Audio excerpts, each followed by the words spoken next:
Hola amigos, ¿cómo están? Mi nombre es María Camila Cortés Albornoz, soy interna de 12º semestre de la Universidad de Rosario y ya les tengo nuevo video, nervio trigémino. Entonces, empecemos. El nervio trigémino, como sabemos, es el principal nervio sensitivo del rostro e inerva varios músculos. Y este va a tener tres sectores importantes que se van a llamar la, la división oftálmica, la división maxilar y la división mandibular. El nervio emerge sobre la cara lateral, pin, pin, pin, pin, de la protuberancia como una raíz sensitiva bastante grande y una raíz motora mucho más pequeña que se encuentra más inferior y un poco más medial. ¿Listo? El ganglio sensitivo, también llamado ganglio trigeminal o ganglio de Gasser, está situado en la cavidad trigeminal, que también se conoce como cavidad de Meckel, situada en el piso de la fosa craneal, y de ahí se van a tener las tres divisiones, B1, B2 y B3, como las conocemos. La parte motora se extiende de la división mandibular, que es diferente a B3, ¿no? Pero se va con esta, así se van juntos. La motora es la amarilla, la sensitiva B3 es la azul. Se va con esta y va a salir del cráneo por el mismo agujero, el mismo orificio por el que entraría el nervio mandibular. ¿Listo? Entonces esta imagen nos sirve mucho para recordar por dónde ingresan o salen las ramas del par. Entonces B3, que es el nervio mandibular, igual que el motor, van a atravesar por el foramen oval. El nervio maxilar a través del foramen redondo mayor, o sea B2, y el nervio oftálmico B1 a través de la fisura orbitaria superior. Todo lo que vaya al ojo siempre va a pasar por la fisura orbitaria superior. Entonces, en cada una de las diapositivas, cuando hable de B1, B2 y B3, voy a tener un mini cuadrito en el que va a haber un resumen de todas las ramas importantes de esta. B1 en particular tiene tres ramas importantes, la frontal, la lagrimal y la nasociliar. La frontal tiene dos ramas, que es el nervio supraorbitario, que es este que vemos acá, que va a dar la sensibilidad del cuero cabelludo y de la frente. El nervio supratroclear va a dar la sensibilidad del puente de la nariz y la mitad del párpado. Por otro lado, el lagrimal da la información de la porción lateral del párpado, de la conjuntiva y de la glándula lagrimal. Acá lo podemos ver mejor. Sin embargo, en esta imagen se ve mucho más claro. Acá vemos cómo llega el nervio lagrimal a lo que sería la glándula como tal. Y por último, el naso ciliar, que está dado por la convergencia de las ramas terminales. Entonces, en esta que se ve clarito, vamos a ver el nervio infratroclear, este que está señalado, que va a dar la sensibilidad de la piel, de la porción medial del párpado y el costado de la nariz. El nervio nasal externo e interno, el externo da la sensibilidad de la piel del ala y la punta de la nariz, porque es largo y llega hasta allá. Y el interno da la porción anterior del tabique y la pared lateral de la cavidad nasal. ¿Ven? Están los nervios etmoidales anterior y posterior y los nervios ciliares, que son estos de acá, largos y cortos. Dato curioso sobre ellos, atraviesan el ganglio ciliar, pero no hacen sinapsis en él. Curioso, curioso. En cuanto a B2, encontramos estas ramas principales. Está el nervio cigomático, que discurre por todo el piso de la órbita y va a dar estas dos ramas, o está formado más bien por estas dos ramas. El nervio cigomático facial, que da la sensibilidad de la mejilla, este que vemos acá, perfora la apófisis frontal del hueso cigomático y entra a la órbita a través de la pared lateral. Muy lindo. Y el nervio cigomático temporal, que da la sensibilidad del costado temporal de la frente. Aquí nos lo señalan. Está el nervio infraorbitario, que es este que vemos acá, que da las ramas cutáneas del labio superior. Estas, las ramas cutáneas del labio superior, de la mejilla medial y del costado de la nariz. Y atraviesa el foramen infraorbitario, donde se une con las ramas alveolares superiores. Las ramas del nervio alveolar superior son tres. Está la anterior, la medial y la posterior. Y estas van a dar la sensibilidad de los dientes superiores. Y por otro lado encontramos los nervios palatinos, o aquí pterigopalatinos, que son mayor y menor, y se originan a nivel del paladar duro y blando y ascienden hacia el nervio maxilar a través del canal pterigopalatino, y en el camino se les unen dos ramas, que está la rama faríngea, que viene de la nasofaringe, y la rama nasal, que viene de la cavidad nasal posterior. Y por último encontramos las ramas de las meninges, que vienen de la dura madre y se unen a la rama maxilar cuando éste entra al ganglio trigeminal. Acá nos los están señalando. Están provenientes de la fosa craneal anterior y la media. Y en cuanto a B3, estas son sus ramas principales. Está el nervio bucal, que da la sensibilidad de la mejilla, de la mucosa y de las encías y transcurre hacia atrás en la mejilla, este que vemos aquí, es que trae en la mejilla y atraviesa este músculo que vemos acá, que es el músculo pterigoideo lateral, para unirse ya al nervio más grande, al nervio mandibular. Luego encontramos el nervio lingual, que da la sensibilidad de los 2/3 anteriores de la lengua, también de las encías y una porción de los dientes, pero este se une a nivel también del músculo pterigoideo lateral. Encontramos el nervio alveolar inferior, que es este que vemos acá, que continúa posterior y sale al canal mandibular a través del foramen mandibular para unirse al nervio lingual. Aquí se unen. Importante que este también proviene del nervio mentoniano, que es como esta porción corta que ya vemos al final. Este va a dar la sensibilidad del mentón y del labio inferior. Entonces entra la mandíbula primero por el foramen mentoniano, que es este de acá, para discurrir en el canal mandibular. Y acá las ramas dentarias de los dientes inferiores se unen con el nervio mentoniano para formar el alveolar inferior, como les decía. Y por último, el nervio auriculotemporal, que discurre con la arteria temporal, esta que vemos aquí, tin, tin, tin, con la arteria temporal superficial, da la sensibilidad de la cara lateral de la cabeza y del cuero cabelludo y tiene unas ramas que está la auriculotemporal anterior y la auriculotemporal posterior.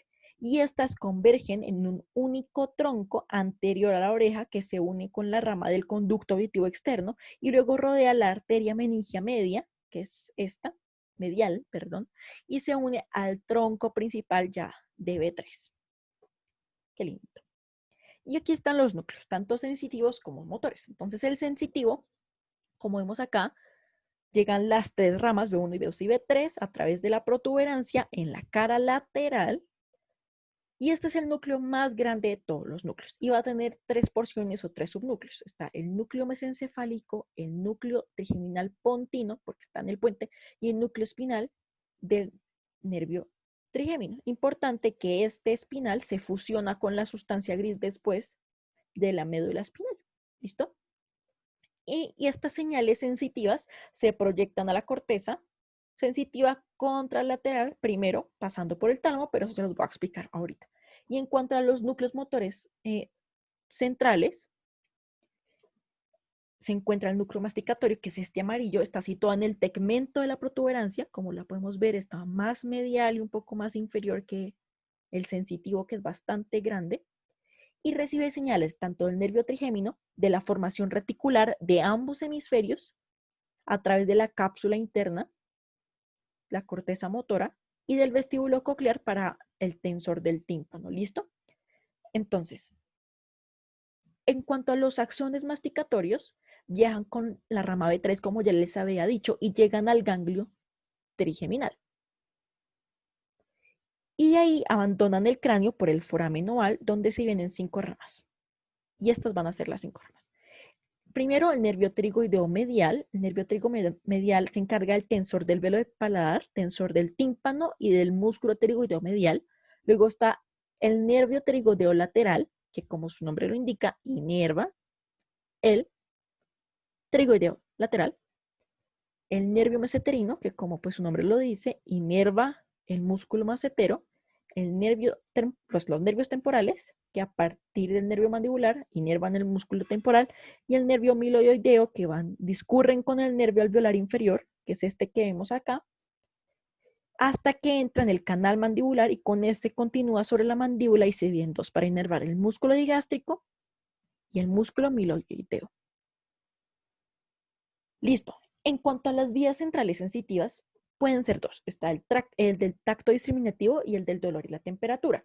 La vía del tacto discriminativo, que es esta de aquí, se va a encargar de lo de palestesia y propiocepción. Y incluye 3 neuronas. Las primeras, que son las sensitivas de primer orden, o sea, las que van de primeras, que son las que ya vimos, es toda la vía que ya vimos, que transportan la información desde el rostro o las meninges hacia el núcleo trigémino pontino. Luego están las neuronas sensitivas, como vemos en la imagen, las neuronas sensitivas de segundo orden, o sea, las segundas en llevar el impulso, que son las fibras que van desde el núcleo trigeminal, que se decusan y se unen al lemnisco medio en el camino al tálamo, donde hacen sinapsis en el núcleo talámico ventral posterior. Y luego, estas neuronas de tercer orden, donde acá hacen la sinapsis, salen del tálamo, pasan por la cápsula interna y la corona radiada para terminar en la corteza sensitiva primaria. Y en cuanto a la vía del dolor y la temperatura, las de primer orden van desde la periferia, como habíamos dicho, hasta el sistema nervioso central. Las prolongaciones que entran por la protuberancia, igual que el tacto discriminativo, o sea, entran igualito, pero estas van a tener la particularidad que descienden caudalmente, como vemos acá, dentro del tronco, formando el tracto del núcleo espinal del trigémino, o sea, se van hasta bien abajo, hasta la porción espinal. Luego ahí hacen una sinapsis en donde llegan las de segundo orden. Estas de segundo orden forman el núcleo espinal del trigémino y sus axones cruzan la línea media y se unen al lemnisco medial, también como espinal, perdón, en el camino hacia el tálamo, donde entran a los núcleos talámicos intralaminar y ventral posterior, o sea, el mismo que el del tacto discriminativo, no hay diferencia. Pero ahí hay unas pequeñas fibras que nos señala esta imagen y estas pequeñas fibras se van a proyectar a la zona reticular del tronco encefálico para permitir la respuesta al despertar secundario al dolor. Importante, ¿no? Pero la mayor parte de las fibras acá hacen sinapsis y van a seguir las neuronas de tercer orden para proyectarse a la región de la corteza sensitiva. Chévere. Entonces, ¿qué lesiones les traje? Las lesiones trigeminales pueden ser en toda la vía, pueden ser tanto lesiones supranucleares, lesiones del tallo, o sea, donde se encuentra el núcleo, lesiones en el espacio subaracnoideo, lesiones a nivel de la cavidad de Meckel, lesiones a nivel del seno cavernoso o lesiones trigeminales distales, bastantes. Estas que son acá son normales, entonces acá vemos un corte axial de una imagen fiesta en el que a nivel del cuarto ventrículo, como nos señala acá, vemos nuestro par craneal, que está señalado por esta flecha grande saliendo a nivel lateral de la protuberancia y se divide en unas ramitas aún más pequeñas, que sería cada uno B1, 2 y B3. Lindo, ¿no? Bueno, esta segunda, perdón, es una imagen coronal en T2 que muestra a nuestro quinto par con una basilar bastante tortuosa, la izquierda, ¿no? Estamos mirando la izquierda. Esta es la normal. Mientras tanto, nos demarcan la derecha en el que se ve completamente dónde tendría que ir verdaderamente el quinto par con el conducto, el canal auditivo interno. ¿Listo? Y eso secundario a compresión neurovascular de este lado. Esto no tendría por qué verse así, ¿listo? Y por último,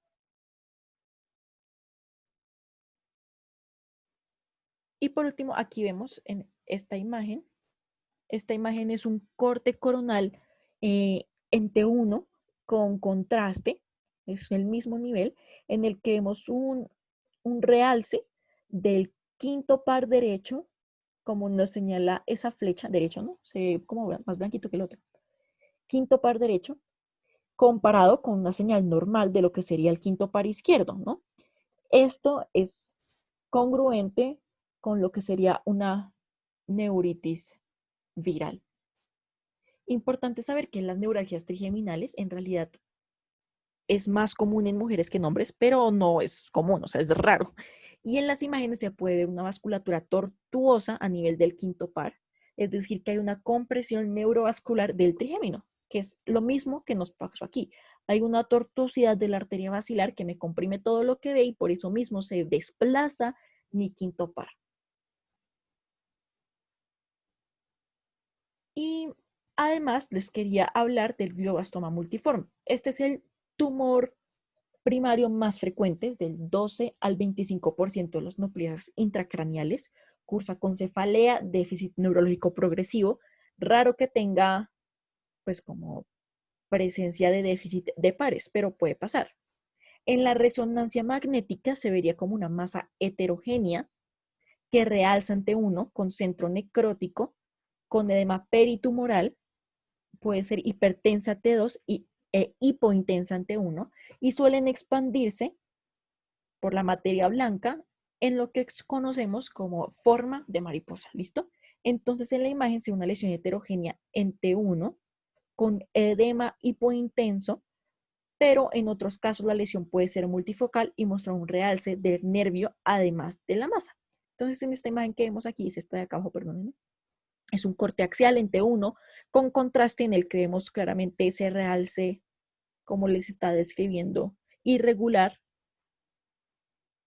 con afectación del trigémino, del origen. Y por último, la neurofibromatosis. Este ocurre en 1 de cada 3.000 nacimientos, tiene una transmisión autosómica dominante, cursa con masas múltiples intra o extracraneales que son hiperintensas en T2 o isointensas en T1, con un realce fusiforme en el nervio óptico, el tracto o el quiasma óptico, y con poco realce en T2 que puede sugerir vacuolización de la mielina. Esto es extraño, pero puede pasar. Y generalmente desaparecen en la primera década de la vida. Entonces, esta imagen, que ya es la última que tenemos aquí, nos está señalando el trayecto de B3, como saldría del foramen oval y pasa por los músculos pterigoideos medial y lateral. Aquí está el medial y aquí está el lateral.